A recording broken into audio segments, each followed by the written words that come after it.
When I'm the Doctor, this is what I'm wearing. Is this the on? Welcome back to Big Mouth.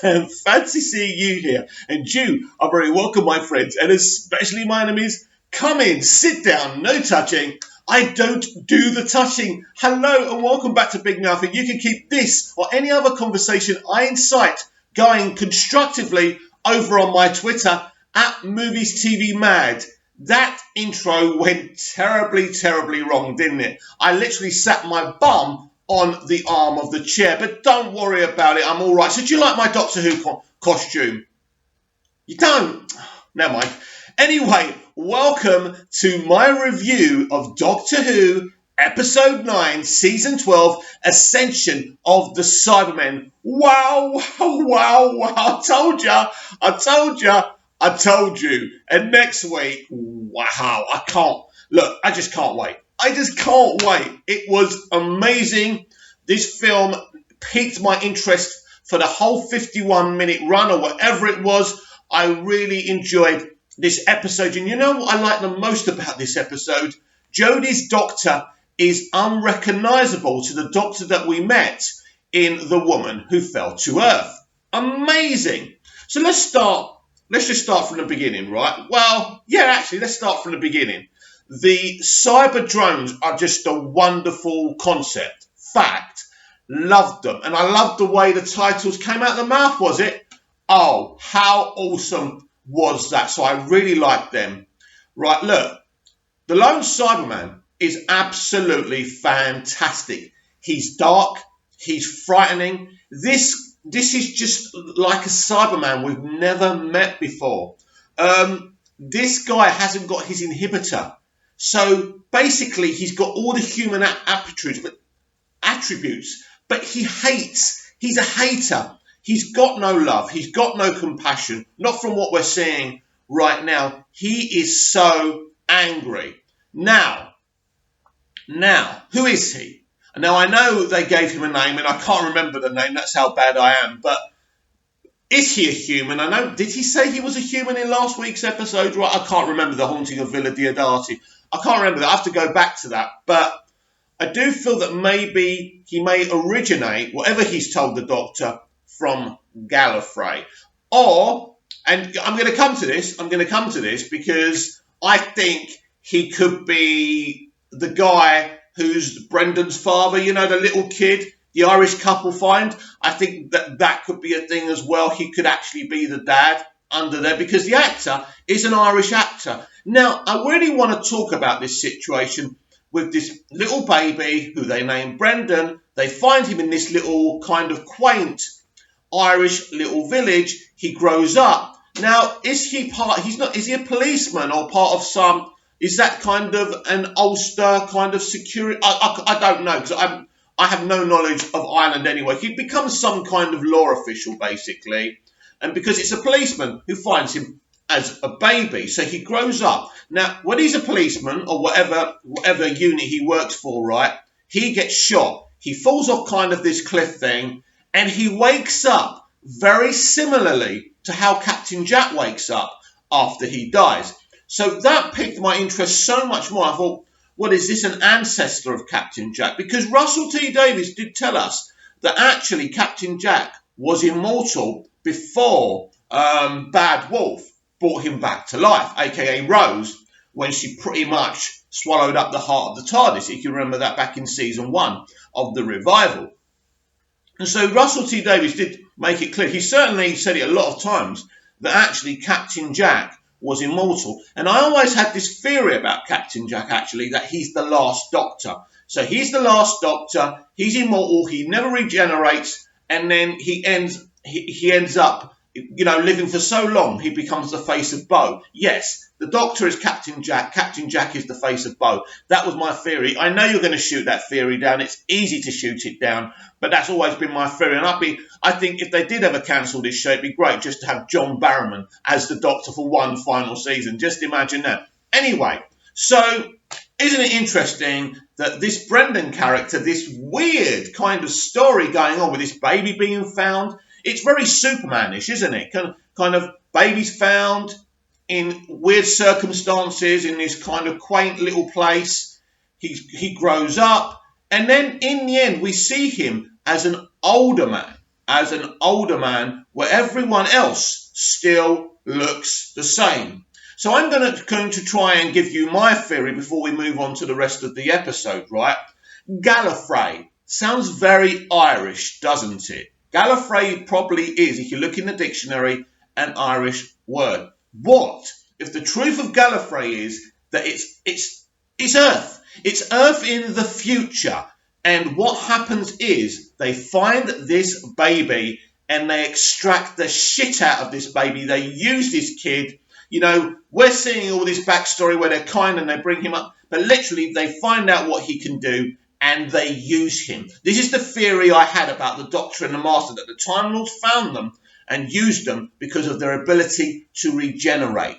So, yeah, so basically, Gallifrey is an Irish word. This is my theory anyway. And that Gallifrey is actually Earth in the future. And basically, this is commentary on what us as humans do. We take technology, we take the source, we suck it dry, right? And I think this is the commentary that Chibnall's trying to make here. And this is what look, most Doctor Who fans will tell you that they don't want to see the Doctor's and the Master's origin story. This was an argument when Moffat was in charge of Doctor Who. There were rumours coming from BBC America that David Yates was going to direct a Doctor Who movie, and Moffat put a stop to it because all the showrunners that we've had, right, are Doctor Who fans. That's amazing.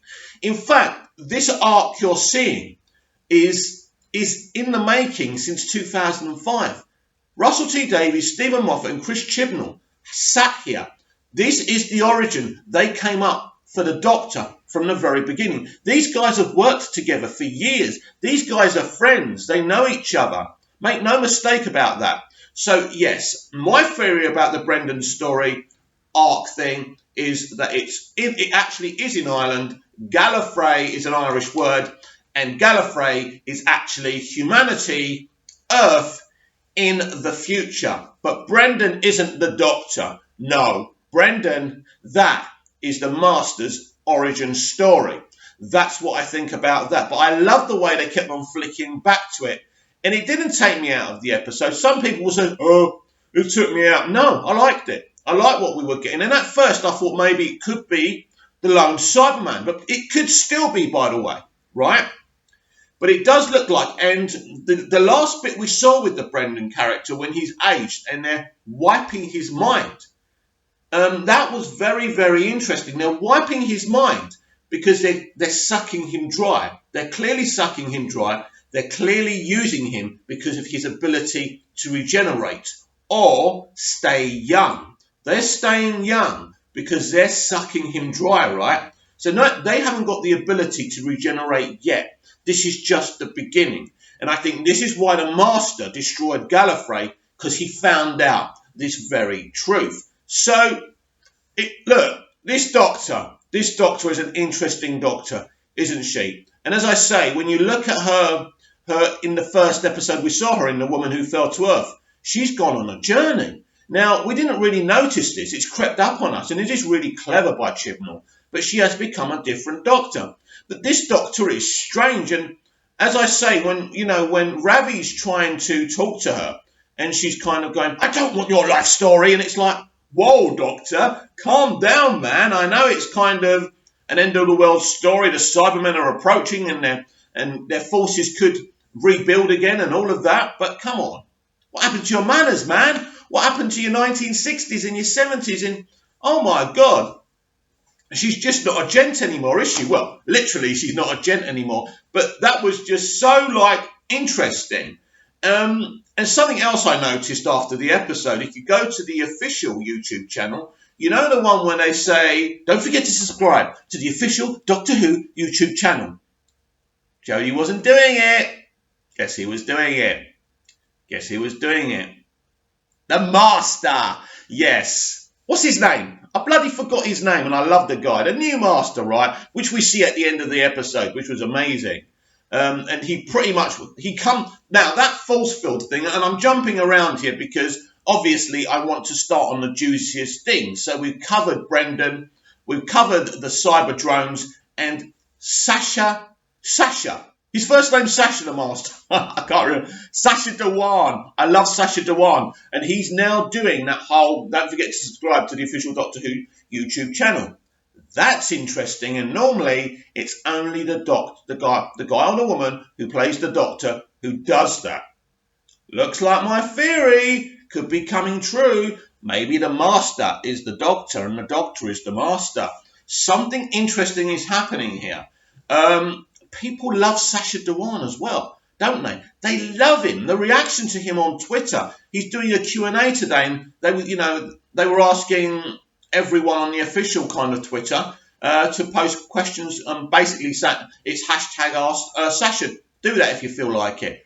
But people really like him. He's really popular, and he talks to the fans, and he's very, very nice. So it's interesting. It's interesting. I do have this theory that next season Sasha Dewan will be playing the Doctor. But how is this possible? I don't know. So basically, right, this guy, I forgot his name. This is the guy's name that everyone's been going nuts about and said, oh, this is an anachronism for, oh, the Master's back, or it's for this or for that. Who is this character? And I think that's the name of the character that everyone's been going on all week. I can't remember the name. Basically, my memory's crap. But anyway, we're going to try and get through this because I remember a lot because this episode stuck in my mind. So basically, they come to this new place. There's this old guy there who the actor's been in Game of Thrones, right? Really great, brilliant casting, bit of a coup. And so he shows them this kind of portal. It's basically a portal. And when you can see clearly through it, it's the burnt out Gallifrey. And who comes out of there? But the Master. Now, who knows how he's managed that? But the Master, the Master's awesome. He can do anything. So then he comes out and he says, I did tell you, everything you think you know is a lie, or something like that. And basically, it finished. So we all know next week we are going to find out the Doctor's and the Master's origin story. Now, in the next time, he goes to, are you ready? Because this is going to hurt. Or words along those lines. Look, this was brilliant. This has got to be the best Cyberman story I've ever seen. Because it's coming from the lone Cyberman's point of view in a lot of ways. This is a kind of Darth Vader before he becomes Darth Vader. Kind of Darth Vader. This could be the new... I genuinely believe they're going to keep this guy as the leader of the Cybermen, and he's never going to put on a proper cyber mask. We're always going to be able to see his face, and I think he will come back to face the Doctor. Now, what Doctor we're going to get against this lone Cyberman in the future, I don't know, because I don't know how long Jodie's involved for, and I don't even know if she's coming back next year, even though we've been told she is. I don't have any proof to doubt that, but look, things are going to kick off next week, especially the reaction to it. People will react because people have never wanted an origin story of the Time Lords, the Doctor, or the Master. And that's exactly what you're going to get. Chris Chibnall has decided to do this, and it's massive. And I do believe that the Cybermen are interconnected with Gallifrey in some way. And we also see on the next time footage that the lone Cyberman goes, we are going to Gallifrey. So it looks like this whole battle, this whole conclusion will end on the burnt out Gallifrey. So, so exciting. The companions were good. I thought that Graham Bradley Walsh was amazing. I like the stuff with Ravio, is it? Or Ravi? Judy Graham's character. I thought they played well together. So could they end up together? And could that be the way that Graham leaves the show? Wouldn't surprise me. It looks like Graham won't die, but maybe may live happily ever after with Judy Graham's character. In terms of Yaz and Ryan, I don't have a clue. I thought Yaz was pretty good with Bradley Walsh this week. Mandip and Bradley did really, really well. They had some good, solid, funny moments, and they were a good team with the kind of the guest characters, the guest artists. I thought they were really good. And Jodie Whittaker's Doctor was amazing. She's finally feeling like more and more like the Doctor, every episode. And I said it on Twitter the other day. After this two-part finale, she's got to feel like she's our Doctor. And, that's very important because we've seen her and she's getting darker and darker. And she's getting a lot more interesting than she was in season 11. And I've said this before, it's been a slow burn. But this episode was really good. Now, I've heard some criticism of this episode, that it's underwhelming, that it doesn't do anything. I disagree. You can't expect Chris Chibnall to give you everything before the finale next week. What did you think was going to happen? That you were going to find out everything? Maybe the Master could have been in more of the episode, I suppose. But it kind of, what do you do with him? There's not much, you've got a lot of things going on in this episode. You've got the Brendan kind of backflash going on. You've got the Cybermen. You've got the Doctor and the fam. I love it when she shouts out, "You ready, fam?" And she really, really, what I like about what Chris Chibnall's done here is he really, really is belabeling the point how afraid she is that her fam will become Cybermen. And she's so desperate for that not to happen. No discussion. You are going with them. That's how passionate she is about protecting them. I suppose really she wanted to protect them, she would have dumped them back home. But they didn't want to do that. And she respects them enough to respect their choice. But this is a fight she should have fought alone. Definitely, because it's dangerous. The Cybermen have no mercy. And if they are going to turn you into Cybermen, you cannot reason with these creatures. It's amazing. And the Cybermen, what I love about the concept of the Cybermen, they're us. They're human beings. Human beings literally do this to themselves. Wow. And when we look in the real world, how do we self-destruct? How do we become worse than we were 40, 50 years ago? By doing stupid things, by embracing technology. Look at us. Look at me talking into this laptop, man. We're obsessed with technology, our phones all day.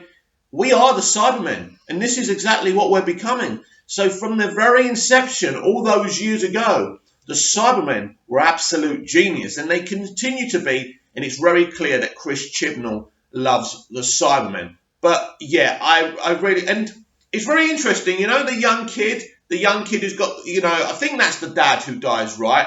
After his dad dies, right, when he gets really clever on the cyber ship and he can fix everything, he reminded me of the Doctor.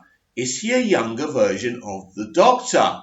Interesting, right? I think there's a lot of connections here. By the way, I love the Doctor saying that she used to hotwire cyber ships when she was a teenager. That's something the Doctor would say, that St. RTD's Doctor would say, certainly, and maybe even Moffat's Doctors would have said. So I really like that. That really worked for me. And as I say, I thought Jodie was immense. Immense. We are starting to get used to the Chibnall way. It's different. It's very different because basically RTD's Doctor Who and Moffat's Doctor Who was about this guy literally jumping on a bike and saying, "Let's go, baby." That's the kind of show it was. But this is very different. And I think, as I say, when you change a show so fundamentally, like Moffat did from taking over from Davies, it took a long time to get used to it. And I think it's the same with Chibnall. When we first saw what he was doing, I'm thinking, what the, because it's so different.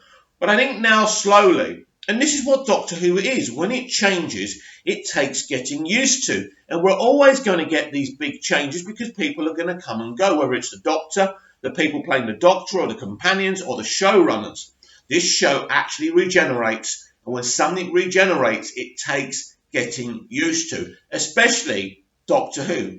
And Doctor Who fans don't like change. It's funny, isn't it? For all of its regeneration as a show throughout the decades, right? We just don't like change. And you can see the resistance to a female Doctor, the resistance to Jodie, the resistance to the way Chris Chibnall does this. We don't want change. We don't want it to change. But it has changed. This is the Chris Chibnall way. I suppose you either get on the bus or you get off. And I think that's the thing about this. But I really enjoyed this finale. I thought it had some brilliant moments. I was really excited by it. As I said at the beginning, on top of the review, I didn't find any dead minutes, dead space. I was always embraced in it.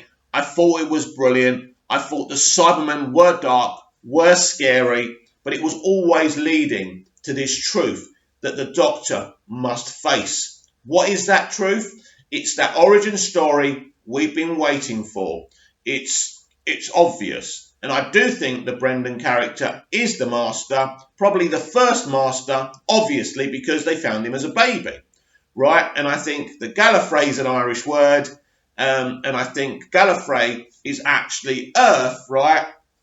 Earth in our distant, distant future. And I think these are all the revelations that are going to be made. And I think there's some interesting commentary to be made here with this story. So I know that Taris, is it? Taris, the YouTuber, did this big video about reading all these leaks, right? That the Doctor, in fact, is the timeless child. Well, the timeless child, I think, is Brendan. Now, whether Brendan's the Doctor or the Master, that's very interesting. But then you go timeless children, so that's the Doctor and the Master, most probably. I think this arc is quite easy to unwrap, and I don't think it was ever supposed to overly confuse us. If this was a Moffat arc, we never unwrap it. It will never be obvious. That's why I used to love Moffat arcs. But I like the fact that this is a pretty kind of paint-by-numbers arc. It's obvious, right? The Doctor was always going to be the timeless child. That was obvious from the very beginning, right? And it was always even obvious to me that once the Master pretty much says he did what he did to Gallifrey because he found out the truth and it disgusted him, there's obviously something about their origins which is really bad and dark. And to me, in the back of my head, as a writer and with someone with some imagination, I thought, well, what if the Doctor and the Master weren't originally from Gallifrey and they used them for their ability to regenerate? And we could see that. There's something obviously dubious going on. They're wiping the guy's brain when he's an old man, and they're remaining young, which probably means they're using his ability to regenerate, but they haven't got the ability to change what they look like yet. Interesting. Or is it only the Doctor and the Master who can change their appearances? But that doesn't make sense because we've seen other Time Lords in Classic Who change their appearance. So that's a crap theory. But I'm just thinking out loud with you. This isn't scripted.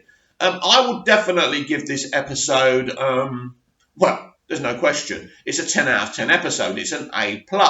It was really good. This episode ramps up the stakes. It gives you this weird backstory of this character, Brendan, set in Ireland where you don't know what's going on. Meanwhile, you've got this big, awesome cyber war. Cyber ships, the Doctor, fighting with these new characters. I think it's really good, really, really good. And I think next week's finale, which is about 65 minutes, which is an hour and 5 minutes basically, is going to be freaking epic. And we are going to find the truths that Chris Chibnall has been teasing us about. And Chris Chibnall is going to break the internet. But I want to know what you felt about this week's Doctor Who. Did you enjoy it? Did you enjoy the twists, the turns? What do you think? Who is Brendan to you? Who do you think he is? What's going on with him? Why is he still old and why were they still young? And why did they wipe his memories? Who is he? Or is he just a Brendan? And that's it. Could he be the lone Cyberman? I don't think so, but he could be. I think he's the Master or the Doctor. I'm plumping for the Master. And what do you think of my theory that next season, Sacha Dhawan will be playing the Doctor? Am I far out? Am I mad? Am I in a coma? Or am I back in time? I don't know. I'm just quoting Life on Mars. It's fun, right? I want to know what you think anyway, because I super, super loved it. And I think now he has to stick the landing, doesn't he? It's all about the finale. And it's not about whether people like this origin story revealed of the Time Lords, the Doctor and the Master. It's about, does it work as a story? Does it work as an episode of Doctor Who? I'm really, really excited. But I think I've pretty much got the whole thing sewn up. And I think I know what's going to happen here. And I think they are going to explain the origins of Gallifrey. And I do think it's Earth in the distant, distant future. And obviously, the Gallifreyans are an amalgamation of not only humans, but these beings that they used for what they could do, their ability to regenerate, which makes them more than human now. So it's very, very interesting. So in the Doctor Who the movie, when they said the Doctor's half human on his mother's side, that's even more interesting. And has Chris Chibnall found a way to reference that? Now, I tried listening to this, but apparently at the end, when they do the Doctor Who theme at the end, apparently there was a little signal from the Doctor Who the movie theme. Now, so I'm going to try and play it again and listen to it, because that's how sad I am. But you give it a listen as well. So I want you to like, share and subscribe. Tell everyone about the channel. I do Doctor Who videos every day. So please subscribe. And I'll be back tomorrow to talk more Doctor Who, because now we're building up to next week's episode, The Timeless Children. What's going to happen? I can't